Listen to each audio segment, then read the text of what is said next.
Sir आपने resign क्यों कर दिया? रिजाइन इसलिए किया कि एक तरफ हमारे समाज की बहन बेटियों की इज्जत लूट के बलात्कार किया जा रहा है और उनकी हत्या की जा रही है।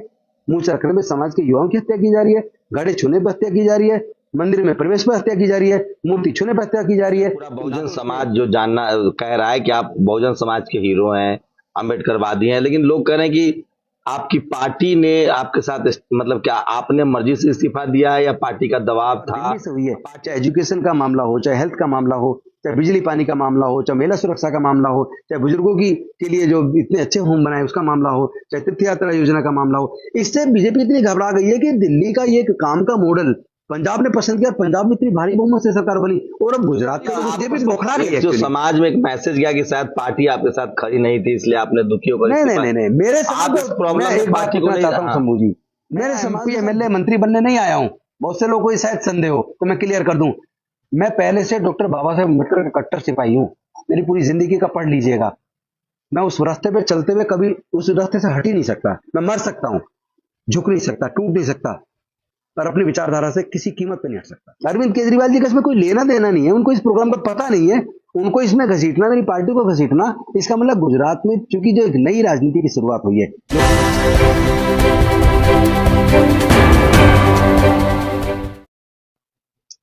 अरसे बाद बहुजन समाज को एक ऐसा नेता मिला है जो समाज के मुद्दों पर, बाबा साहेब के मुद्दों पर समझौता करने के लिए तैयार नहीं है, चाहे कुर्सी चली जाए। मेरे साथ दिल्ली के पूर्व सोशल जस्टिस मंत्री, वर्तमान में विधायक और बहुजनों के सबसे चहेते नेता, बाबा साहब के सच्चे अनुयायी और तथागत बुद्ध के विचारों पर चलने वाले राजेंद्र पाल गौतम है। आप सबको पता है 5 अक्टूबर को क्या हुआ था। 1956 में नागपुर में जो बाबा साहब ने दीक्षा ली थी, जो 22 प्रतिज्ञाएं वहां अंकित है, जिसको भारत सरकार किताबों में छापती है, टेक्स्ट बुक में। क्या लगता है आपको, क्या इस देश का पहले कानून मंत्री, संविधान निर्माता डॉक्टर अंबेडकर ने 22 प्रतिज्ञा लेकर किसी संविधान का या किसी समाज का अनादर किया होगा? या वो इस देश की यूनिटी, फ्रेटर्निटी, समानता के साथ थे? तो आखिर क्या 22 प्रतिज्ञा लेने पर विरोध क्यों? और सवाल ये है कि विरोध क्यों? और वहीं देश भर में आंधी चल रही है, लोग जगह जगह 22 प्रतिज्ञाएं ले रहे हैं। लखनऊ में मैं खुद गवाह रहा, अंबेडकर भवन में देखा था, अब जयपुर में लोग लेने वाले हैं, बक्सर में, देश के तमाम राज्यों में बहुजन समाज के लोग बुद्धिज्म की तरफ बढ़ रहे हैं। सर, नेशनल दस्तक को समय देने के लिए शुक्रिया। Thank you. आपका जो घर वापसी का कार्यक्रम था वो तो और तेज हो गया, अब तो आपको सफलता मिलनी शुरू हो गई। देखिए, सवाल एक ही है कि अगर हम हिंदू हैं तो फिर मंदिर में प्रवेश करने पर हमारी हत्या क्यों? अगर हम हिंदू हैं तो भगवान की मूर्ति छू लेने पर हमारी हत्या क्यों? अगर हम हिंदू हैं तो मूंछ रखने मात्र पर हमारे समाज के युवाओं की हत्या क्यों? अगर हम हिंदू हैं तो पानी का घड़ा छू लेने मात्र पर हमारी हत्या क्यों? हमारी बहन बेटियों के साथ बलात्कार करके उनकी हत्या क्यों? और इससे भी बड़ा सवाल यह है कि इन सारे उत्पीड़न की घटनाओं के खिलाफ न्याय की मांग को लेकर केवल दलित, पिछड़े, आदिवासी क्यों लड़ते हैं? बाकी की जो अपर कास्ट अपने आप को समझते हैं हिंदू, वो हमारी इस लड़ाई में कहां है? वो हमारी इस न्याय की लड़ाई में साथ क्यों नहीं आते? तो ये इससे इस अंतर को समझे बिना आप उस सच्चाई को नहीं जान सकते। एक्चुअली वो हमें हिंदू मानते नहीं है। हिंदू मानना तो दूर की बात है, वो तो हमें इंसान भी नहीं मानते। वो तो कौन नहीं मानते हैं?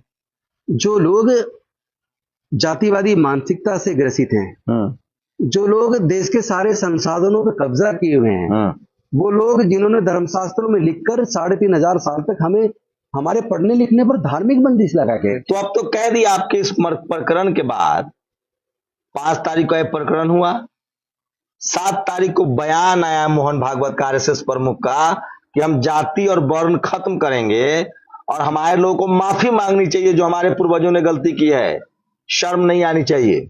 देखिए, पहले तो मैं आपको बताऊं, मैं मोहन भागवत जी का इसके लिए धन्यवाद करूंगा कि कम से कम पहली बार आरएसएस ने समरसता की बजाय जो हमेशा समरसता की बात करती थी आरएसएस, पहली बार उन्होंने कहा कि वर्ण व्यवस्था और जातिवाद खत्म होना चाहिए। मैं उनके इस बयान का स्वागत तो करता हूं, लेकिन कहीं ये केवल बयान तो नहीं है, ये मूर्त रूप कब लेगा? भारत जातिवाद से, छुआछूत से मुक्त कब होगा? पहला सवाल। दूसरा सवाल, हमारे लोगों के साथ जो जातिगत उत्पीड़न भेदभाव होता है, हम ही अकेले उस लड़ाई को लड़ते, तो हमारी लड़ाई में आरएसएस के लोग आकर हमारी लड़ाई को क्यों नहीं लड़ते? क्या हम केवल आरएसएस का, विश्व हिंदू परिषद का, बजरंग दल का झंडा उठाने के लिए हैं? जब हमारी बहन बेटी के साथ बलात्कार करके हत्या होती है, तो हत्या करने वाले लोगों के फेवर में जो लोग महापंचायत करते हैं, उसके विरोध में आरएसएस क्यों नहीं बोलती? इस सवाल का जवाब आरएसएस को देना होगा। और एक और बात, मोहन भागवत जी से मैं निवेदन करूंगा कि वो अपने लोगों से समझाएं। जिस तरह वो मुझे धमकी दे रहे हैं ना जान से मारने की, आप जो गाली दे रहे हैं, मेरे फोन पे लगातार धमकी भरे फोन आ रहे हैं, लगातार सोशल मीडिया पर, फेसबुक पे, सब जगह धमकी दी जा रही है। तो वो क्या समझते हैं राजेंद्र गौतम को मार लेंगे? अरे राजेंद्र गौतम एक व्यक्ति है, व्यक्ति को मार सकते हो, लेकिन डॉक्टर बाबा साहब अम्बेडकर की विचारधारा को कैसे मारोगे? एक राजेंद्र गौतम मरेगा ना, 1 करोड़ राजेंद्र गौतम पैदा होंगे। ध्यान रखना, आप या तो इस जातिवाद को खत्म करने का संकल्प ले लो। अगर आपने नहीं लिया, मैं एक और बात चाहता हूं कि देश के सर्वोच्च न्यायालय, उच्च न्यायालय हमारे ऊपर होने वाले जातिगत उत्पीड़न, जिन जाति के खिलाफ कठोर कार्रवाई क्यों नहीं करते? देश के प्रधानमंत्री, देश के गृह मंत्री, देश के बड़े नेता हमारे ऊपर होने वाली जनजाति के खिलाफ बोलते क्यों नहीं है? चुप्पी क्यों साध लेते हैं? ये भारत को में जो लोग बीजेपी के नेता बड़े बड़े जो धर्म के नाम पर उन्माद पैदा कर रहे हैं, जाति के नाम पर उन्माद पैदा कर रहे हैं, इतने भड़काऊ भाषण दे रहे हैं कि पूरे समाज को आतंकित कर रहे हैं, क्या उस पर शर्म नहीं आती? क्यों नहीं बोलते? क्या वजह है कि बिल्किस बानो के साथ सामूहिक बलात्कार हुआ और इतने लोगों की उनके घर में हत्या हुई, और हत्या होने के बाद उन दोषियों को सजा हुई, कोर्ट ने सजा की, सजा का टाइम पूरा नहीं हुआ, पहले ही उनको छोड़ दिया। चलो छोड़ दिया, वो एक अलग प्रक्रिया है कानून की, लेकिन उसके बाद जो हुआ, ऐसे लोगों को मिठाई खिलाई गई, माला पहनाई गई और उसको वीडियो जारी किया जा रहा है। आप क्या कर रहे हो? देश को बदनाम क्यों कर रहे हो? शर्मसार कर रहे हो? आप क्या देश दुनिया में क्या संदेश देना चाहते हैं आप? मतलब आप तब बोले, आप जाति और धर्म देखकर, उत्पीड़ित व्यक्ति की जाति और धर्म देखकर बोलोगे? आप दलित, पिछड़े, आदिवासी, बीजेपी ने इस मुद्दे को उठाया, आप पर बीजेपी आरोप लगा रही कि आपने उनके धार्मिक प्रतीकों का अपमान किया है। मैंने किसी धार्मिक प्रतीकों का अपमान नहीं किया। मैं संविधान में आस्था रखता हूँ, देश के कानून में आस्था रखता हूँ, डॉक्टर बाबा साहब अम्बेडकर का सच्चा सिपाही हूँ। मैं देश के तमाम धर्म को मानने वाले लोगों की आस्था और मान्यताओं की कदर करता हूँ, पहली बात। दूसरी बात, डॉक्टर बाबा साहब अम्बेडकर ने पूरे जीवन जो उत्पीड़न झेला है, अपने 4 बच्चे गंवा दिए हमारे लिए, माता रमाबाई चली गई समय से पहले, पूरा जीवन हम लोग को आजादी और अधिकार दिलाने के लिए लगा दिया। और उसके बाद भी उन्होंने हिंदू धर्म में सुधार की कोशिश की, जो ऊंच नीच, छुआछूत, जातिवाद और जो प्रताड़ना है उसको दूर करने के लिए उन्होंने कोशिश की कि समाज में परिवर्तन आए, लेकिन वो समाज छुआछूत को, जातिवाद को छोड़ने को तैयार नहीं है, वर्ण और व्यवस्था और जातिवाद को छोड़ने को तैयार नहीं है। आपके ऊपर कोई कंप्लेन बकायदा दर्ज हुआ है? कल दिल्ली पुलिस ने आपको इन्वेस्टिगेशन के लिए बुलाया था, क्या बात हुई? बीजेपी के जो दिल्ली के अध्यक्ष हैं आदेश गुप्ता, उन्होंने मेरे खिलाफ कंप्लेंट दी है। क्या है? आपको कॉपी मिली है? कॉपी मुझे नहीं दी है, जिसको अभी एफआईआर में तब्दील हुई है, चूंकि आप एक मंत्री हैं तो आपको एटलीस्ट इतनी जानकारी। मैं इतने बार कह चुका पुलिस से, मैं तो अमित शाह जी से करूं, जल्दी से जल्दी मेरे खिलाफ मुकदमा दर्ज करवा के मुझे गिरफ्तार करवा दीजिए। अच्छा, अभी एफआईआर नहीं हुआ है? नहीं, अभी कहाँ की है? शिकायत पर दिल्ली पुलिस ने आपसे आपकी राय ली, आपका पक्ष जाना है? हाँ, मेरा पक्ष जाना। मैंने उनको बताया कि ये 22 प्रतिज्ञाएं मिनिस्ट्री ऑफ एक्सटर्नल अफेयर्स में भारत सरकार ने खुद वॉल्यूम, पुराने वॉल्यूम 17 में और नए वाले में वॉल्यूम 40 में छपवाई है। मैंने उसकी प्रतियां उस पूरे वॉल्यूम की निकालकर वो सारा डॉक्यूमेंट बनाकर पुलिस को दिया है। फिर क्या कहा उन्होंने? उन्होंने कहा कि अभी आपकी पूछताछ पूरी नहीं हुई है, आपको रुकना होगा। मैंने कहा क्यों भाई, आपने जो सवाल के सारे जवाब दे दिए। उन्होंने कहा कि नहीं, वो डीसीपी बुला रही, आपका बयान पढ़ेंगी, फिर वो कुछ बताएंगी, कुछ और क्वेश्चन होंगे तो हम वो पूछेंगे। मुझे वहां 3.5 घंटे रोक के रखा, जबकि कानूनन ना तो मुझे जब तक एफआईआर दर्ज नहीं होती मुझे बुला ही नहीं सकते थे थाने, ये अवैध है। माननीय सर्वोच्च न्यायालय की जजमेंट है, उसका भी अवहेलना की है पुलिस ने। मैं डीसीपी जो सोच रहे थे बीजेपी के इशारे पे मुझे जिस तरह परेशान करने की कोशिश की है, मुझे जरा फ्री हो जाने दो। इन डीसीपी महोदय को मैं कानून क्या है, मैं वकील हूं, मैं जानता हूं कानून को, या तो वो न्याय करे। अगर मैंने कुछ गलत किया, मैंने संविधान का अवहेलना की है, तो मेरे खिलाफ मुकदमा दर्ज करके मुझे जेल में डाले, कोर्ट मुझे सजा दे। लेकिन अगर मैंने कोई असंवैधानिक काम नहीं किया, क्योंकि मैंने किसी की आस्था को ठेस नहीं पहुंचाई, वही 22 प्रतिज्ञाएं तो भारतीय जनता, हमारे भारत की सरकार, खुद मोदी जी की सरकार के मंत्री रहे गहलोत जी, उन्होंने खुद छपवाई है, उनका उनका उसमें लेटर लगा हुआ है, वो कॉपी मैंने उनको दी है, दीक्षा भूमि के अंदर शिलापट पे लिखवाई है। और वही थावरचंद गहलोत जो सोशल जस्टिस जी मंत्री हाँ थे। जी हाँ, और वही 22 प्रतिज्ञाओं के, वो केवल पूरी 22 नहीं पढ़ते, 3 पढ़ रहे हैं जिसको मुद्दा बना रहे हैं, उन 3 को पूरे बड़े बड़े पोस्टर होर्डिंग लगा के उन्हें पूरे गुजरात में लगा दिया। तब आस्था हाथ नहीं हो रही क्या?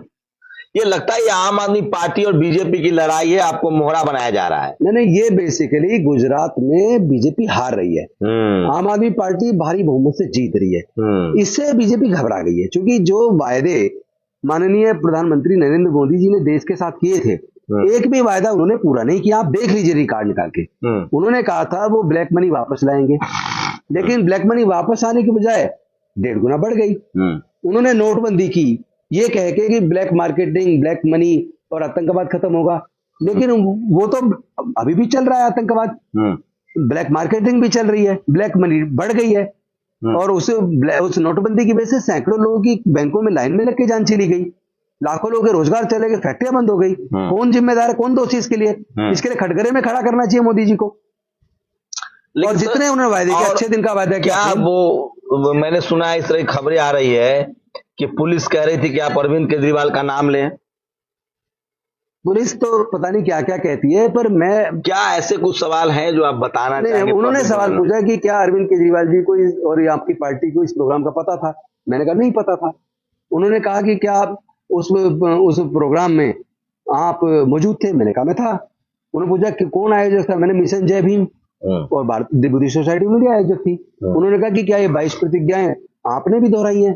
मैंने कहा हजारों लोगों के साथ इन 22 प्रतिज्ञाओं को मैंने भी पढ़ा है, इसमें गलत क्या है? मैंने तो किसी की आस्था को ठेस नहीं पहुंचाई। उसके बाद उन्होंने, मैंने कहा भी और कोई सवाल है तो पूछ लो। उन्होंने कहा नहीं, बाकी कोई सवाल नहीं पूछना, तो कुछ और आप लाए हो तो दे दो। मैंने कहा भाई मैं ये डॉक्यूमेंट लाया हूं भारत सरकार का, इसको रिकॉर्ड पे लीजिए। फिर मैंने कहा मेरे साइन करा और मुझे जाने दो।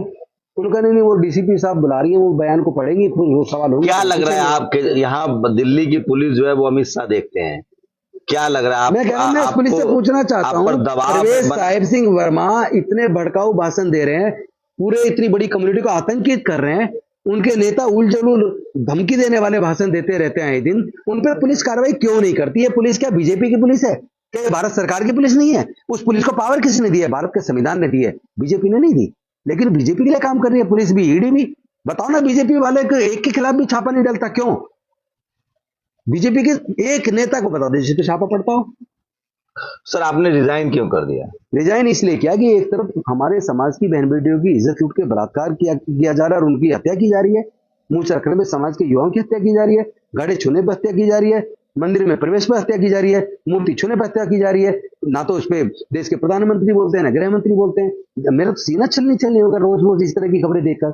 और ऊपर से धम्म दीक्षा जो 1956 में 14 अक्टूबर 1956 को डॉक्टर बाबा साहेब अम्बेडकर ने दीक्षा ली, तब से ये पूरे भारत के अंदर, क्या पूरी दुनिया के अंदर हजारों जगह पर करोड़ों लोग शामिल होते हैं, सेलिब्रेट करते हैं अशोक विजयदशमी को। वहां पे दीक्षा भी ली जाती है, 22 प्रतिज्ञाएं भी दोहराई जाती है। वही 22 प्रतिज्ञा मैंने भी दोहराई है, दीक्षा भूमि में भी दोहराई गई। उसमें भारतीय जनता पार्टी के केंद्रीय मंत्री के तौर पर उसमें नितिन गडकरी जी भी शामिल हुए हैं। उसका वीडियो देख लीजिए, लाइव वीडियो है उसका अवेलेबल। उसमें फडणवीस जी का वीडियो है, उसमें रामदास अठावले जी भी हैं। तो जब वो लोग जा सकते हैं और उसी दीक्षा समारोह में 22 प्रतिज्ञाएं पढ़ी जाती है, तब कोई अपराध नहीं है। और मैं अगर ऐसे प्रोग्राम में व्यक्तिगत तौर पर शामिल हो जाता हूं और मैं 22 प्रतिज्ञाओं को पढ़ देता हूं, तो मैंने कौन सा गुनाह कर दिया? सर एक सवाल है, पूरा बहुजन समाज जो जानना कह रहा है कि आप बहुजन समाज के हीरो हैं, अम्बेडकरवादी हैं, लेकिन लोग कह रहे हैं कि आपकी पार्टी ने आपके साथ, मतलब क्या आपने मर्जी से इस्तीफा दिया है या पार्टी का दबाव था? पार्टी अभी भी आपके साथ? मैंने अपनी मर्जी से दिया है, क्योंकि भारतीय जनता पार्टी जो गुजरात में हार रही है, उसने जानबूझकर झूठ बोलकर इसको मुद्दा बनाया ताकि वो वोट को पोलराइज करे, ताकि वो वोट को हिंदू के नाम पे दूसरे नाम पे बांटे। लेकिन मैं ये होने नहीं दूंगा, ये मेरा संकल्प है। मैं भारतीय जनता पार्टी को गुजरात में सफल नहीं होने दूंगा, उनको इसको इस्तेमाल नहीं करने दूंगा 22 प्रतिज्ञाओं को। खुद बीजेपी की सरकार छाप रही है और फिर हमसे सवाल कर रही है, ऐसे नहीं चलेगा। अरविंद केजरीवाल जी का इसमें कोई लेना देना नहीं है, उनको इस प्रोग्राम का पता नहीं है। उनको इसमें घसीटना, मेरी पार्टी को घसीटना, इसका मतलब गुजरात में चूंकि जो एक नई राजनीति की शुरुआत हुई है, जो काम की राजनीति की शुरुआत दिल्ली से हुई है, चाहे एजुकेशन का मामला हो, चाहे हेल्थ का मामला हो, चाहे बिजली पानी का मामला हो, चाहे महिला सुरक्षा का मामला हो, चाहे बुजुर्गों के लिए जो इतने अच्छे होम बनाए उसका मामला हो, चाहे तीर्थ यात्रा योजना का मामला हो, इससे बीजेपी इतनी घबरा गई है कि दिल्ली का ये काम का मॉडल पंजाब ने पसंद किया, पंजाब में इतनी भारी बहुमत से सरकार बनी, और अब गुजरात के लोग उसको पसंद कर रहे हैं। मतलब आप बीजेपी बौखला रही है जो actually। समाज में एक मैसेज गया कि शायद पार्टी आपके साथ खड़ी नहीं थी इसलिए आपने दुखी होकर नहीं नहीं इस्तीफा। नहीं नहीं, मेरे आप समाज इस को प्रॉब्लम मैं में एक बात पार्टी को पूछना नहीं। चाहता हूँ हाँ, शंभू जी, मेरे समाज के साथ जो जाति हो रही है उस पर बीजेपी क्यों नहीं बोलती, उस पर आरएसएस क्यों नहीं बोलती, उस पर प्रधानमंत्री जी क्यों नहीं बोलते, उस पर गृह मंत्री जी क्यों नहीं बोलते? क्या वो बीजेपी के प्रधानमंत्री है, बीजेपी के गृह मंत्री, देश के प्रधानमंत्री गृह मंत्री नहीं है? क्या उनको इन मुद्दों पर बोलना नहीं चाहिए, कार्रवाई नहीं करनी चाहिए? इसलिए मेरा दिल छलनी छलनी है, और ऊपर से इसको मुद्दा बनाया, इससे मैं बहुत आहत हुआ हूँ। 22 और मुझे प्रतिज्ञाओं को लेकर मुझे मुझे आपके अपने खिलाफ समाज के बीजेपी हक ने और अधिकार की लड़ाई को लड़ना है।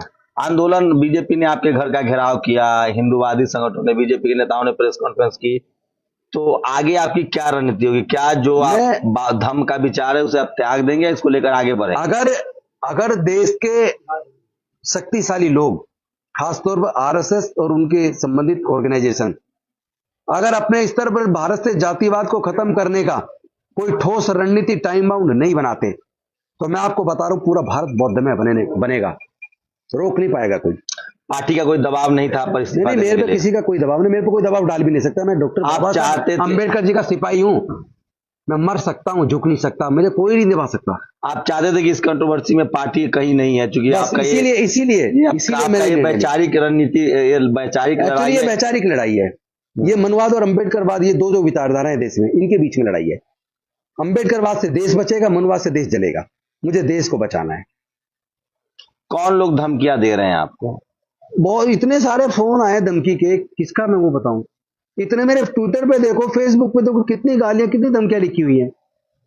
14 अक्टूबर को आप लोग कोई बड़ा प्रोग्राम रख रहे हैं? नहीं, बड़ा प्रोग्राम नहीं रख रहे। 14 अक्टूबर को मेरे घर से हम लोग डॉक्टर बाबा साहेब अम्बेडकर जी का जो स्मारक है 26 अलीपुर रोड, बहुत ही शांतिपूर्वक तरीके से हम लोग यहाँ से 26 अलीपुर रोड जाएंगे और डॉक्टर बाबा साहेब अम्बेडकर जी के चरणों में पुष्प अर्पित करेंगे, और वहां ये संकल्प लेंगे, हम सब लोग मिलकर अपने खुद के अंदर फैले हुए जातिवाद को खत्म करेंगे, जातियों को छोड़ेंगे, समाज को जोड़ेंगे, आपस में रोटी बेटी का रिश्ता करेंगे, और भारत से जातिवाद को, छुआछूत को कंप्लीट पूरी तरह से खत्म करने का संकल्प लेंगे। आप 22 प्रतिज्ञाओं के प्रति अभी भी प्रतिबद्ध हैं? तो 22 प्रतिज्ञाएं, तो देखो, जब कोई धम्म दीक्षा लेता है तो 1956 से 22 प्रतिज्ञाएं दोहराई जाती है, पढ़ी जाती है। 22 प्रतिज्ञा किसी को ठेस पहुंचाने के लिए 22 प्रतिज्ञा, मैं कहना चाहता हूँ इस पूरे देश के मीडिया से, मैं भारत सरकार को भी कहना चाहता हूँ, जब आपने उनको छपवाया, उनको पढ़ के सबको सुनाओ ना। वो 22 प्रतिज्ञा देश को बचाएंगी, मैं बता रहा हूँ आपको। तमाम लोग जो दुनिया भर से आपके प्रति सिंपैथी रख रहे हैं, लोगों को लग रहा है कि एक बहुजन समाज के नेता के साथ बीजेपी ने तो अत्याचार किया ही है, पार्टी की तरफ से भी कोई पक्ष नहीं आ रहा, उसको क्या क्या कहेंगे? नहीं, आप इसको इस दृष्टि से मत देखिए प्लीज। ये सब बीजेपी जो जिस मुद्दे को लेके सक्सेस होना चाहती है, मैं किसी कीमत पर उस मुद्दे पर उसको सक्सेस नहीं होने दूंगा।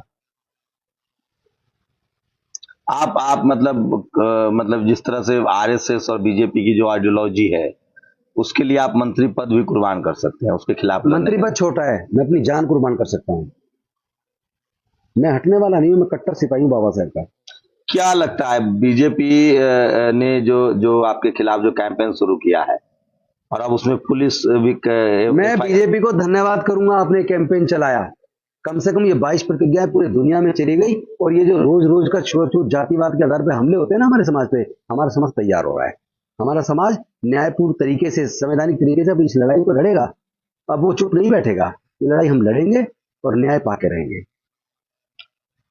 जो 14 अक्टूबर का कार्यक्रम है, जो लोगों से आप सहमति ले रहे हैं, उसके बाद आगे की क्या रणनीति है आप लोग? मैं 15 तारीख को दीक्षा भूमि जाऊंगा नागपुर, 16 तारीख को चंद्रपुर दीक्षा भूमि जाऊंगा, और वहां उस मिट्टी को नमन करूंगा जहां बाबा साहब ने हमारी गुलामी की जंजीरों को तोड़ने का एक रास्ता दिया।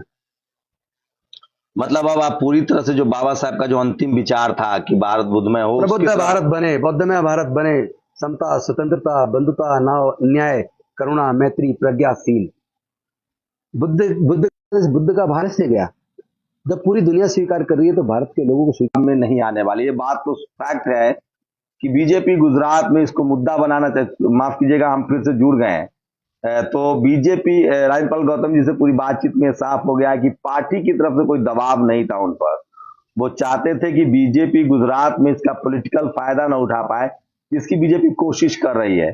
लेकिन अब इसमें पुलिस का भी मामला आ गया। ये तो तय है कि बीजेपी ने ही राजेंद्र पाल गौतम के खिलाफ शिकायत दी है, प्रेस कॉन्फ्रेंस कराई है। तो और राजेंद्र पाल गौतम ने साफ कर दिया कि पार्टी उनके साथ है, पार्टी की तरफ से कोई दबाव नहीं था कि वो रिजाइन करे। वो चाहते थे कि पार्टी को कोई नुकसान न हो राजनीतिक रूप से, इसलिए। लेकिन सामाजिक आंदोलन को वो आगे बढ़ाते रहेंगे। तो चूंकि हम लोग एक बार फिर से जुड़ गए हैं तो उसको बाइंड अप भी कर दें।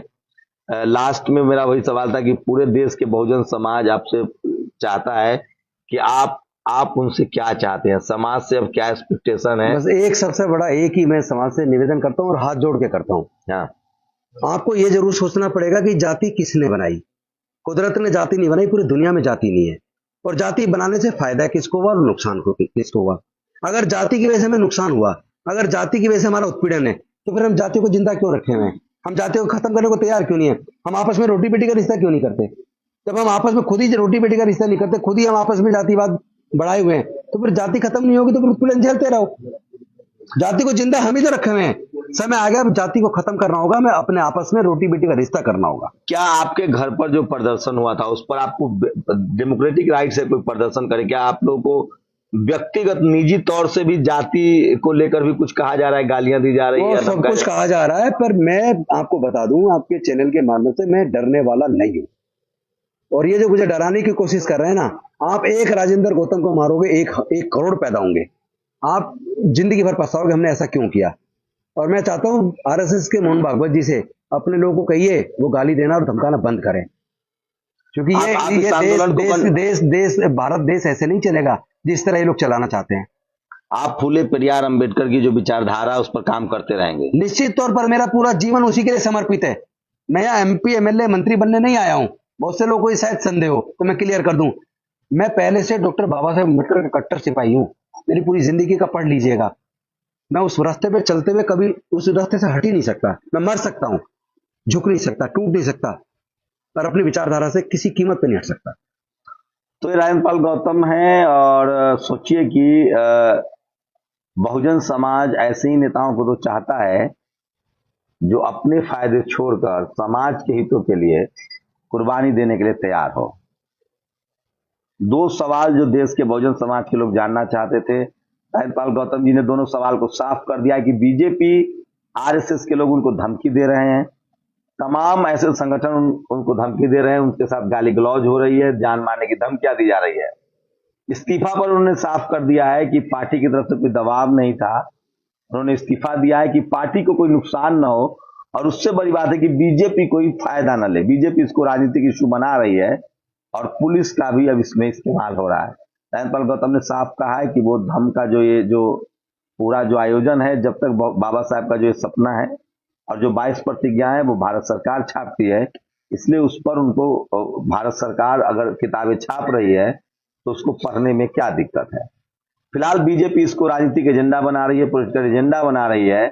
और राजेंद्र पाल गौतम का कहना है कि वो इस पूरे आंदोलन को, जो बहुजन आंदोलन है, वो हम उसको आगे बढ़ाएंगे। एक बात तो तय है कि बियॉन्ड द पार्टी लाइन, किसी पार्टी में हो, किसी कम्युनिटी के लोग हो, SC ST OBC माइनॉरिटी के लोग खासकर, सोशल मीडिया का ट्रेंड देखेंगे तो राजेंद्र पाल गौतम का समर्थन कर रहे हैं। शुक्रिया सर, हमें समय देने के लिए, बात करने के लिए। नमो जय भीम। आप लोग अपनी प्रतिक्रिया जरूर दीजिए। शुक्रिया।